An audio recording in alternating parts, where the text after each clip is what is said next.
Pemuda Islam Kalimantan Selatan menggelar aksi penyampaian aspirasi di Balai Kota Banjarmasin terkait kejelasan legalitas restoran terapung yang berada di atas Sungai Martapura di Jalan R.E. Marta Dinata, Banjarmasin Tengah, jelang tengah hari Rabu 21 Oktober 2020.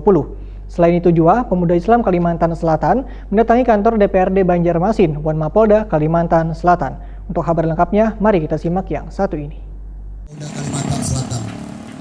Pemuda Islam Kalimantan Selatan menggelar aksi penyampaian aspirasi di Balai Kota Banjarmasin terkait kejelasan legalitas restoran terapung yang berada di atas Sungai Martapura di Jalan R.E. Marta Dinata, Banjarmasin Tengah, jelang tengah hari Rabu 21 Oktober 2020. Sekda Banjarmasin Hamdi Kursani menemui bubuhan aksi dengan mengeluarkan pernyataan bila mengeluarkan izin legalitas pembangunan restoran terapung itu kewenangan ada pada dirinya. Namun Hamdi Kursani mengaku belum pernah menandatangani prinsip restoran tersebut, sehingga berjanji akan mencari titik terang terkait legalitas restoran terapung tersebut dengan mengkonfirmasikannya ke Dinas Penanaman Modal Pelayanan Terpadu Satu Pintu Banjarmasin.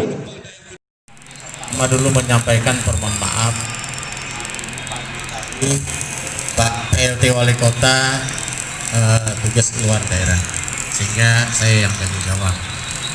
Kemudian juga terima kasih kepada kawan-kawan atas kepedulian terhadap berbagai aturan yang seyogianya ditaati semua pihak.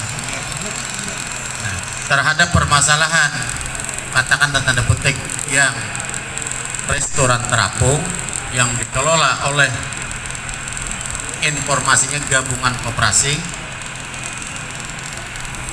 perlu saya sampaikan bahwa seluruh perizinan di Kota Banjarmasin itu harus keluarnya dari PTSP.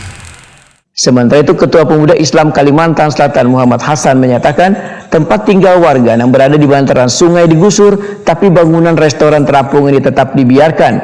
Muhammad Hasan mempertanyakan diperbolehkannya restoran yang dibangun bukan dari anggaran pendapatan belanja daerah ini, tapi dari hasil urunan beberapa koperasi, sedangkan Pemkot sebatas membantu untuk perizinannya tersebut. Muhammad Hasan kadang menginginkan bila restoran apung tersebut dibongkar, hanya meminta dipindah ke tempat yang lain. Muhammad Hasan berjanji akan kembali datang bila tuntutan mereka diberi waktu seminggu ke depan kada disikapi dengan baik. Rutenya kemana aja dan apa aja penyampaian aspirasinya?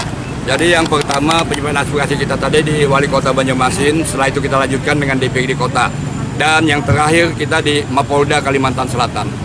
Untuk di Mapolda Kalsel, alhamdulillah kami beberapa pimpinan LSM Kalsel sepakat memberikan dukungan penuh kepada Bapak Kapolda Kalsel beserta jajarannya maupun Polresta yang ada di Banjarmasin.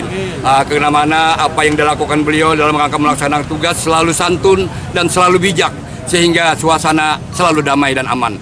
Mudah-mudahan kita semua juga jangan sampai masyarakat kita terhasut dan teradu domba, apalagi terprovokasi oleh oknum yang tidak bertanggung jawab.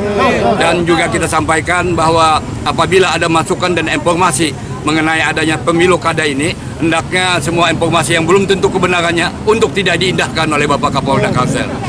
Untuk di Pemko sendiri tadi apa ya? Di Pemko kita menyampaikan karena ada bangunan ilegal, bangunan liar, yang mana ada kapal terapung dibangun di depan kantor wali kota sendiri, sedangkan yang dia bangun secara permanen, sedangkan permanen untuk pembangunan di bantaran sungai tidak dibolehkan. Selain melakukan penyampaian aspirasi ke Pemko Banjarmasin, Pemuda Islam Kalsel juga mendatangi kantor DPRD Banjarmasin Wan Mapolda, Kalimantan Selatan.